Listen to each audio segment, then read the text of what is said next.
नमस्कार दोस्तों, मैं हूं उदय श्रीवास्तव और आप देख रहे हैं मेरा YouTube चैनल अराइजिंग सन। आपने मेरे चैनल को सब्सक्राइब नहीं किया है तो प्लीज़ मेरे चैनल को सब्सक्राइब कर लें और मेरे वीडियो की नोटिफिकेशन पाने के लिए बेल आइकन को प्रेस कर दें, जिससे आपको मेरा वीडियो सबसे पहले मिल सके। मैं हमेशा आयुर्वेदिक ट्रीटमेंट पे बात करता हूँ, आयुर्वेदिक मेडिसिन की बात करता हूँ और आयुर्वेद पे आधारित वीडियो बनाता हूँ। दोस्तों, आप सभी को पता है कि हमारा शरीर एक मशीन है। ये बहुत कॉमन सी बात है जो हर कोई जानता है। और ये मशीन पेट्रोल या डीजल की चलने वाली गाड़ियों की तरह काम नहीं करता, लेकिन लगभग सिस्टम वैसा ही रहता है। लेकिन बहुत सारे लोगों को कुछ छोटी छोटी बातें बिल्कुल भी नहीं पता होती हैं। तो इसी चीज को मैं क्लियर करने के लिए वीडियो बना रहा हूँ। दोस्तों, एक्चुअल में जो हमारा शरीर है वो वायु से चलता है, क्योंकि वायु का ही काम है जो ब्लड को शरीर के कोने कोने तक पहुंचाती है, खाने को डाइजेस्ट करने में मदद करती है। उस डाइजेस्ट खाने से जो ऊर्जा निकलती है उसको शरीर के अलग अलग हिस्सों में पहुंचाती है और उस ऊर्जा से हमारा शरीर चलता है। लेकिन हमारे शरीर में 3 तरह की वायु काम करती है और ये 3 तरह की वायु क्या होती है, इनके क्या काम होते हैं, इन सभी विषयों पर मैं इस वीडियो में आज बात करने वाला हूँ। तो दोस्तों, 3 तरह की वायु होती है जो हमारे शरीर में वर्क करती है।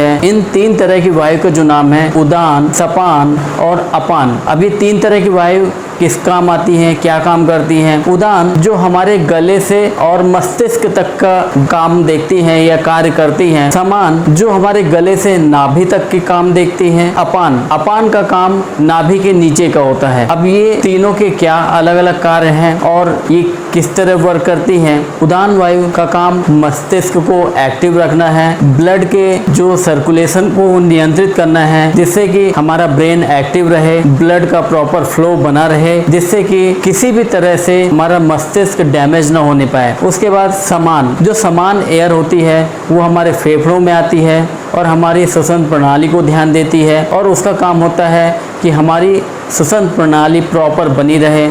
अगर ये बिगड़ती है, श्वसन प्रणाली बिगड़ती है, तो इससे अस्थमा के रोग होते हैं। अगर हमारी उदान वायु का स्तर बिगड़ता है तो हमें मस्तिष्क से संबंधित रोग होते हैं। अपान जो अपान वायु होती है, अगर उसका स्तर बिगड़ जाए तो हमें नाभि से नीचे डाइजेशन सिस्टम से रिलेटेड जो भी प्रॉब्लम्स रहती है वो होती है। तो दोस्तों, इन तीनों वायु का बैलेंस बराबर रखने के लिए हमें सबसे पहले तो जो सांस या जो श्वसन प्रणाली है या जो हमारे सांस लेने की प्रक्रिया है उसको प्रॉपर करने की ज़रूरत है। जनरली हम सांस लेते हैं तो कई बार फेफड़ों की बजाय पेट से सांस लेते हैं। हम सांस लेते हैं तो हमारा पेट बार बार फूलता है और पिचकता है। लेकिन हमें कोशिश ये करनी है हम जो सांस लेते हैं वो सांस हमारे फेफड़ों में जाए, फेफड़ों को ज़्यादा से ज़्यादा फुलाएं और फेफड़ों से ही सांस लें। उसमें कई बार लोगों को वहम होता है कि हम पेट से सांस ले रहे हैं, पर ऐसा नहीं है।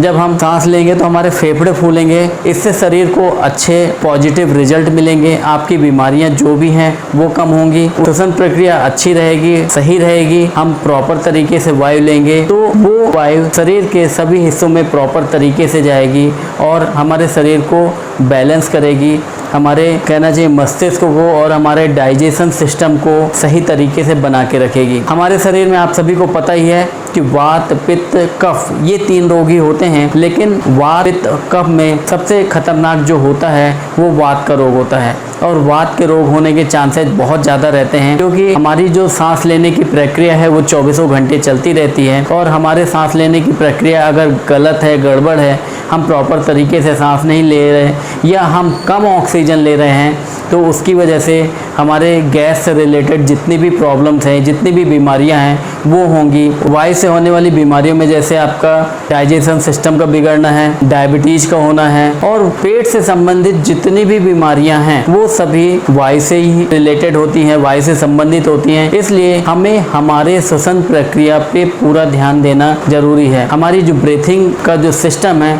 उसको सही करना बहुत ज़रूरी है। अगर ब्रीथिंग सिस्टम सही नहीं होगी तो हमारे शरीर का जो सिस्टम है वो बिगड़ जाएगा। दोस्तों, मैंने जो तीनों वायु के बारे में आज बताया है, इसको बताने का केवल एक ही पर्पस था कि आप अपने श्वसन प्रणाली को या ब्रीथिंग सिस्टम को इम्प्रूव करें। सांस फेफड़ों से लें, अपने सीने से प्रॉपर तरीके से वायु भरें, जिससे कि आपके बाकी आगे के जो सिस्टम है वो प्रॉपर तरीके से वर्क कर सके। दोस्तों, अगर हमारी ब्रीथिंग सिस्टम या श्वसन प्रणाली प्रॉपर काम नहीं करेगी तो हमारी बाकी बाकी चीज़ें भी काम नहीं करेंगी। इसीलिए एयर पे विशेष ध्यान दिया गया है, वायु पर विशेष ध्यान दिया गया है, और वायु के बाकी जो कार्य हैं, वायु क्या क्या करती है शरीर में, उसके क्या क्या इफेक्ट पड़ते हैं, इनके बारे में मैं आगे वीडियो में आपको जानकारी दूंगा। तब तक के लिए दोस्तों गुड बाय।